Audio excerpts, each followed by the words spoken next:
Ayan, magandang umaga po sa ating lahat. So ang dami nating stock ngayon.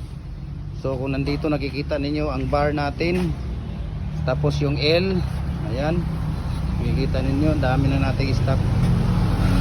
Hexagon, ayan, tapos L naman dito, tapos zigzag, ayan, kung nakikita ninyo ang daming zigzag, ang daming bar, ayan.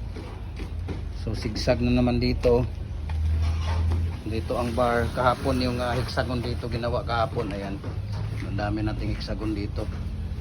Ayan, sa sino pang hindi nakapag-follow ng Facebook page natin, follow na po kayo. Gem Hardware and Coco Lumber and Concrete Products, Balulang Brands, Gem Hardware and Coco Lumber and Concrete Products, Alituan Brands, at saka sa ating Gem Hardware and Coco Lumber, Tambo Magasandig Brand, saka sa ating Instagram account Felix_Pagikan 2000, at saka sa ating YouTube channel Felix Tan Pagikan Jr., at saka sa ating personal Facebook account Felix Tan Pagikan Jr. Ayan, para updated kayo sa mga bagong video natin. Kung may mga ma-upload tayo, updated po kayo. So maraming salamat po, no, sa mga sumusuporta, sa patuloy ninyong pagsuporta sa ating mga video, panonood ng mga reels video sa YouTube, sa ating mga Facebook Reels video. Ayan, maraming salamat po sa ating lahat, at sana nakatulong ako sa negosyo ninyo, at saka sa mga nagninegosyo pa. Maraming salamat and God bless po sa ating lahat. Ayan, bye bye.